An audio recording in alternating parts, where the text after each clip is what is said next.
Hello बच्चों, मैं आपके लिए लेके आया हूँ एनसीईआरटी क्लास 6 की साइंस। हमारे सभी उन स्टूडेंट्स के लिए है जो या तो 6 to 8 किसी भी क्लास में पढ़ रहे हैं, लेकिन एक फाउंडेशन कोर्स की एक मैं सीरीज़ लेके आया हूँ अपने उन सभी विद्यार्थियों के लिए जो कि कुछ बेसिक चीज़ें जो कि 7th या 8th में आते आते पुरानी कुछ चीज़ें उनकी छूट गई हैं, तो मैं उनको रिकवर कराने के लिए एक सीरीज़ लेके आया हूँ, ख़ास तौर से एनसीईआरटी सॉल्यूशंस पर वेस्ट। तो उसी क्रम में आज मेरा ये पहला इंट्रोडक्टरी वीडियो है। उम्मीद करता हूँ आप सभी को बहुत पसंद आएगा। तो बिना इधर उधर की बात किए सीधे मैं पॉइंट्स पर आता हूँ। आज का मेरा फोकस है क्लास 6 के वो विद्यार्थी जो क्लास 6 में पढ़ रहे हैं या 7th 8th के वो सभी छात्र जो 6 क्लास का कुछ बेसिक थोड़ा सा अगर उनको विस्मृत हो गया हो, अगर वो थोड़ा सा उनको अभी उनकी मेमोरी में रिकॉल नहीं हो रही हैं जो चीज़ें, या वो उनको रेगुलर रिवाइज नहीं कर पा रहे, तो मेरे इस पूरी सीरीज़ के माध्यम से अपने जो क्लास 6 का जो साइंस की एनसीईआरटी है उसके जो फैक्ट्स हैं तथा उसकी कुछ थ्योरेटिकल अप्रोच के माध्यम से मैं इसको कवर करता हूँ। ठीक है बच्चों, तो शुरू करते हैं। देखिए, आज आपका जो पहला चैप्टर है, जो फर्स्ट लेसन है, फर्स्ट लेसन के अकॉर्डिंग एनसीईआरटी में where does it come from our food. तो माय डियर स्टूडेंट्स, हम बात कर रहे हैं हमारे भोजन की।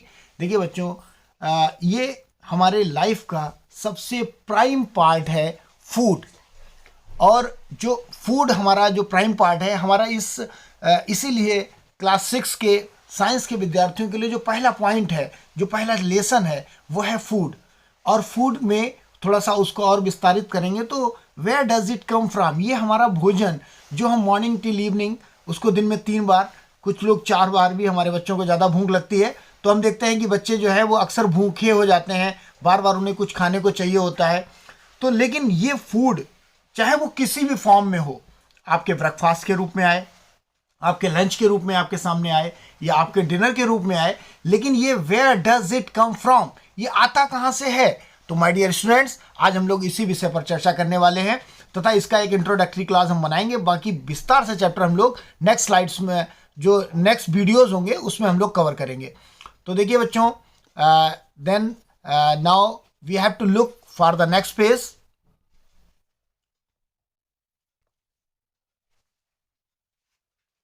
Okay, for a second. Okay, तो देखिए बच्चों, जो इंट्रोडक्शन है, तो इंट्रोडक्शन में हम देख पा रहे हैं कि why do we eat food. अब हम भोजन आखिर क्यों करते हैं, why do we eat food, शायद ये सोचने का विषय है। यहाँ पर एक इमोजी है जो थिंक कर रही है कि why do we eat food, simply to get nutrients. Yes, this is a very simple answer. If anyone ask you, my dear students, why do we eat food, then its simple answer is this: simply to get nutrients. What the question arises, what type of the nutrients we have get from our food, and तो इस पूरे मसले को हम कुछ ऐसे समझते हैं कि जो हमारा डिफरेंट टाइप के जो फूड्स होते हैं, तो उन फूड्स में हमें किस प्रकार का भोजन करें और किस प्रकार के भोजन करने से हमें किस प्रकार के न्यूट्रिएंट्स मिलते हैं। तो न्यूट्रिएंट्स पर अगर हमारा एक 6 क्लास का छात्र, ये student of class 6 approx 10 to 11 और 12 ईयर्स ओल्ड एक छात्र अगर इस विषय पर विचार करने लग जाए कि देखिए, मैं यहाँ पर एक बात और ऐड करना चाहता हूँ कि जो हमारी शिक्षा है बच्चों, जो हम लोग पढ़ाई करते हैं, वो हम पढ़ाई इसीलिए करते हैं कि हम एक बेहतर इंसान बन पाएँ।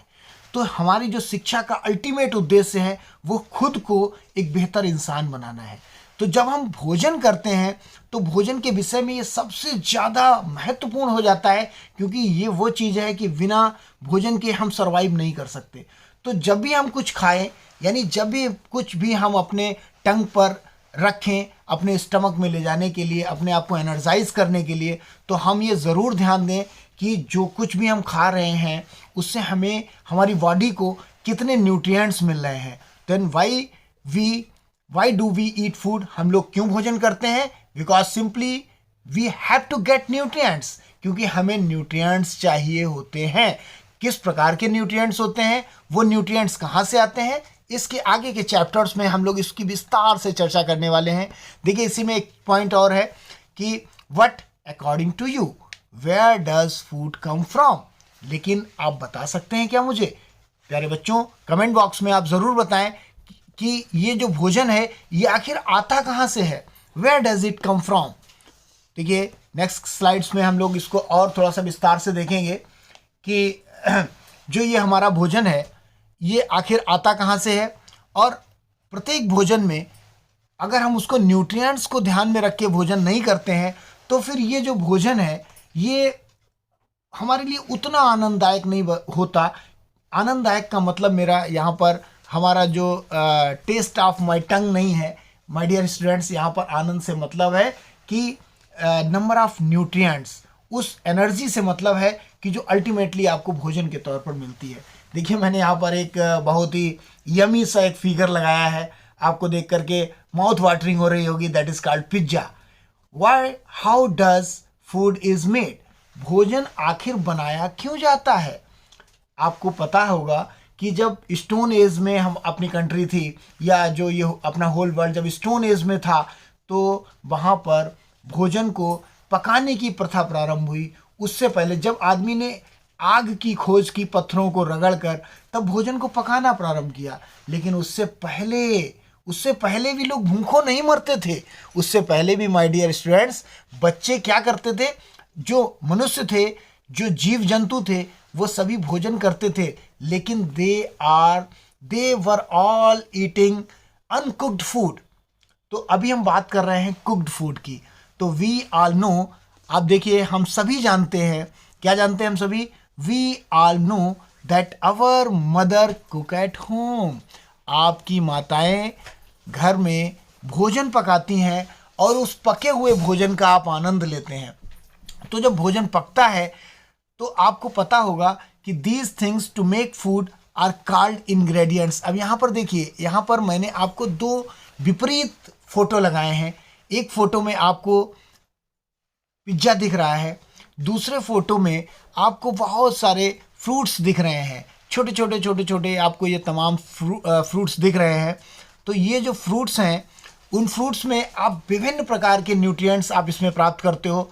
तो अब इस पूरे चैप्टर में हम लोग, अब ये पूरा ओवरव्यू था, इस चैप्टर में हम लोग पढ़ने वाले हैं topics to read in this chapter. Food variety पढ़ेंगे हम लोग, एंड देन जब फूड की वैरायटीज समझ में आएंगी then food material and sources के विषय में जानेंगे। हम लोग फूड वैरायटी पढ़ेंगे, फूड मटेरियल एंड सोर्सेस पढ़ेंगे, देन प्लांट्स पार्ट्स, जो plants parts and animal product of food. देखिए बच्चों, हम सभी जानते हैं कि जो भी भोजन हम करते हैं वो दो तरीके से ही हमें प्राप्त होता है। एक, हमें ये किसी प्लांट के रूप में हरी सब्जियों के रूप में प्राप्त होता है, और जो भोजन हमें हरी सब्जियों के रूप में, प्लांट्स के रूप में प्राप्त नहीं होता, वो भोजन हमें एनिमल से प्राप्त होता है। अब फिर चाहे वो मिल्क के रूप में हो, एग्स के रूप में हो, या नॉनवेज जो लोग करते हैं वो लोग इस बात को और अच्छी तरीके से समझ पा रहे होंगे। तो जो भोजन है वो हमें या तो प्लांट्स के रूप में मिल रहा है या एनिमल प्रोडक्ट्स के रूप में मिल पा रहा है।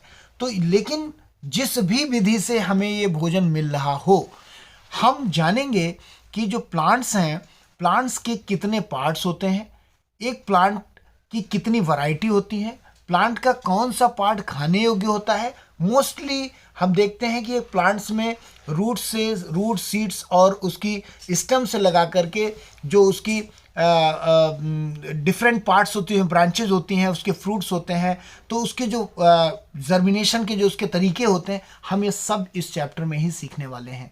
तो my dear students, now we have to discussion on the activities.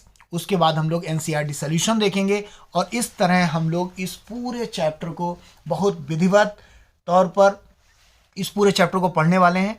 तो मैं इसके आगे का पार्ट आपके सामने लेके आऊँगा नेक्स्ट स्लाइड में, जो हमारा नेक्स्ट वीडियो होगा। चूँकि वीडियो काफ़ी लंबा हो रहा है, इसलिए इस जो पहला वीडियो है, इस वीडियो में हमने कोशिश की है कि हम आपसे थोड़ा सा रूबरू हो जाए, हम एक दूसरे को जान लें। प्यारे बच्चों, देखिए मेरा नाम गौतम दीक्षित है और मैं आप सबसे मिलता रहूँगा इस श्रृंखला में विद्यार्थी स्टडी पॉइंट के प्लेटफॉर्म पर।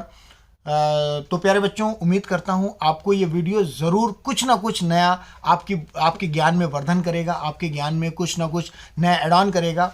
और प्रत्येक बच्चा जो 5th क्लास से लगा करके 8th क्लास के बीच में किसी भी क्लास में है, अगर इस पूरी श्रृंखला को सुनता है, सिर्फ 5-10 मिनट के, मैं कोशिश कर रहा हूँ 10 से 15 मिनट के आसपास का प्रत्येक वीडियो बने, तो इसमें मैं पूरा NCERT सोल्यूशन आपके सामने एक एक करके क्रम से प्रस्तुत करने वाला हूँ। ठीक है बेटा, मिलते हैं हम लोग नेक्स्ट वीडियो में। अगर आपको मेरा ये वीडियो पसंद आया हो तो आप इसे लाइक करें, शेयर करें और सब्सक्राइब करें। अपने सभी दोस्तों को ये शेयर ज़रूर करें तथा इस विद्यार्थी स्टडी पॉइंट के विषय में ज़रूर डिस्कस करें। ठीक है, आप लोग बात कर रहे थे गौतम दीक्षित से। जय हिंद, जय भारत।